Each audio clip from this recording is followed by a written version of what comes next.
observaciones a los artículos 5, 14 y 23 del proyecto de ley económico urgente. Dijo que hay un 14.7% de desempleo en el Ecuador de personas entre 40 y 60 años, personas que se les dificulta conseguir nuevos trabajos y la ley se olvida de estos sectores y por eso debería ser incorporado.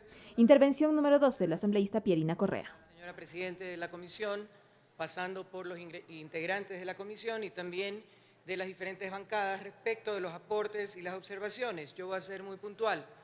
Algunos expertos que han analizado esta ley se han referido a ella como casi una copia de lo que presentó Guillermo Lasso y ante la Corte Constitucional, y que la Corte Constitucional señaló, pronunciándose, que no la consideraba una ley económica urgente realmente.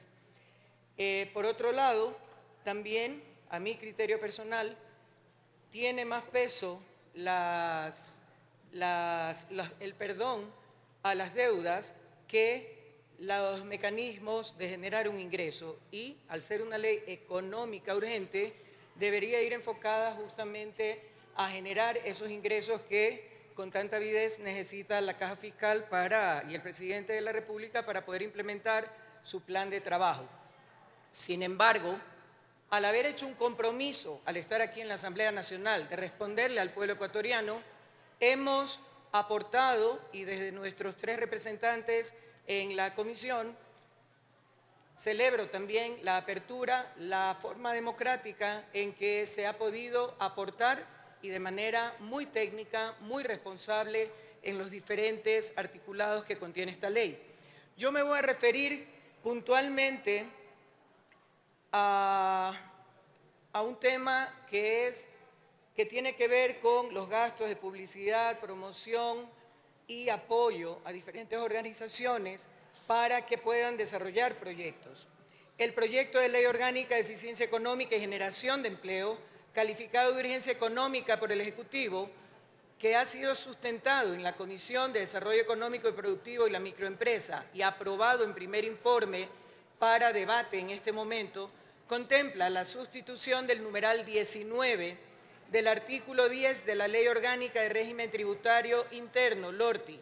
El artículo 10 define, a su vez, las deducciones para la determinación del impuesto a la renta.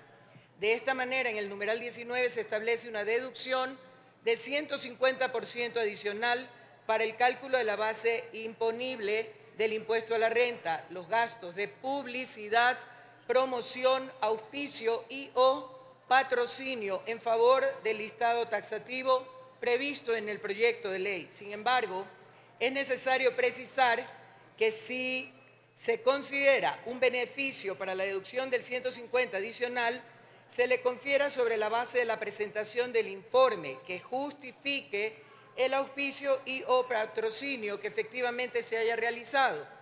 Adicionalmente, respecto a los gastos de publicidad y promoción como objeto de la deducción adicional, a mi criterio, no reportaría mayor beneficio para los pretendidos beneficiarios indirectos de la disposición.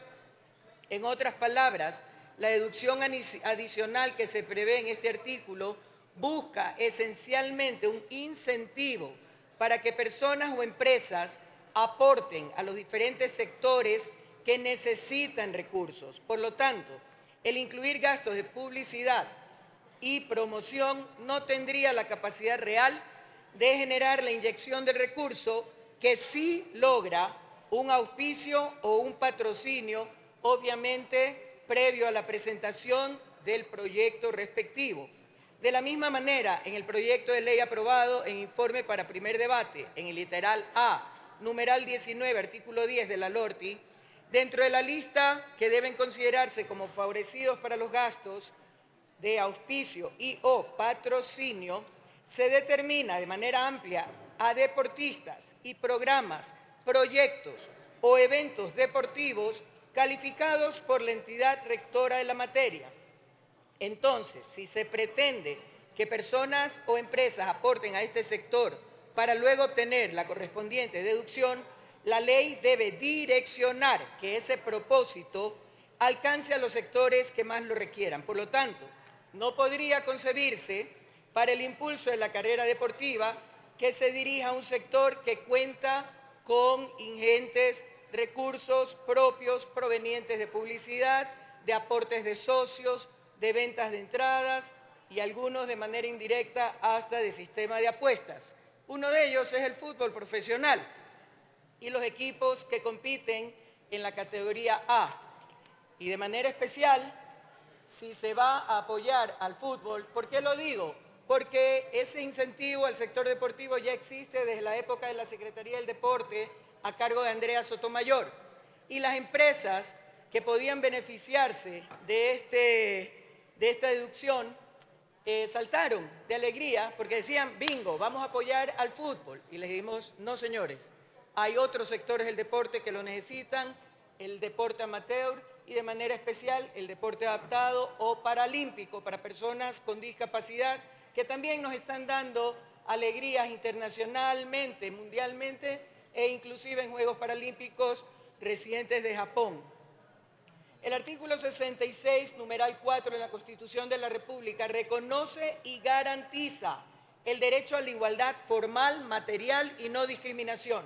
La finalidad de la igualdad material no es equiparar a todos, sino distinguirlos a fin de no ocasionar tratos injustos. Por lo tanto, la ley debe propender a conocer las diferencias existentes entre los recursos, auspicios y o patrocinio con los que ya cuentan cierto sector del deporte, mientras otros sectores, inclusive el fútbol femenino, que hoy también es ya profesional, ahí habría que aplicar la reciente ley que aprobamos de la igualdad o la equidad salarial para la misma función. Eso no se practica en el deporte, en el fútbol femenino, el deporte paralímpico, entre otros. En tal virtud es necesario que se establezca una limitación, de tal manera que el propósito de incentivar el auspicio y o patrocinio surta de verdad los efectos en otros ámbitos del deporte con respecto de los que ya reciben múltiples recursos. Por otra parte,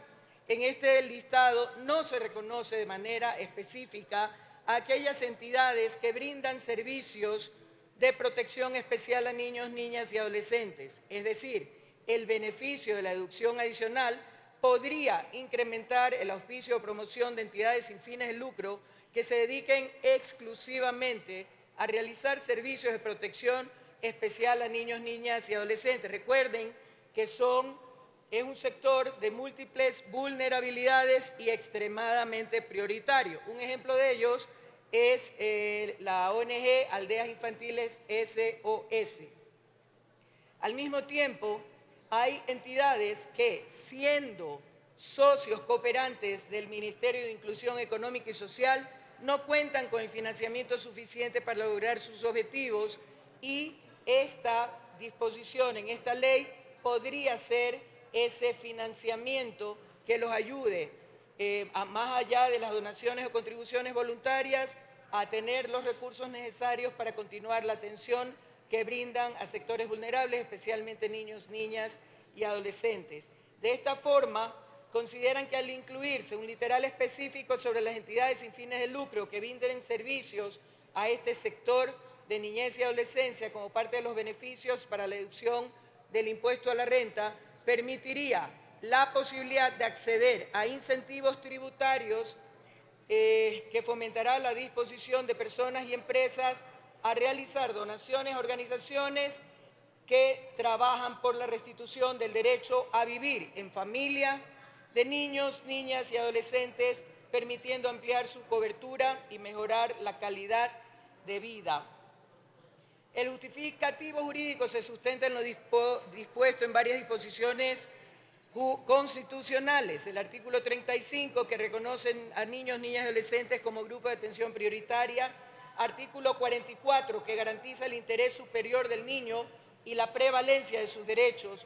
El artículo 341, que establece la obligación estatal de generar las condiciones de protección especial durante todo el periodo de vida. Por lo tanto, para no alargarme y darle la oportunidad a que otros asambleístas participen en este importante debate, procederé como corresponde a hacer llegar a la comisión lo que estoy indicando por escrito. En esta parte voy a ser muy firme también. Reformas a la ley de minería, que ya lo mencionaron aquí. Se ha incluido en el texto para primer informe la reforma a los artículos 67 y 93 de la Ley de Minería, pero la Ley de Minería está siendo tratada en la comisión. O culminar lo antes posible, asambleísta. Sí, no hay Perino problema, Correa, ya con por esto favor. termino. En la Comisión Especializada de Biodiversidad y Recursos Naturales, por lo tanto, considero que es muy justo el tema a lo que aspiran los GATS, que están en áreas de influencia de la minería, pero es un tema tan especializado que debería ser tratado en la reforma a la Ley de Minería. Eso es todo. Muchísimas gracias, señor presidente. Gracias a usted. asambleístas.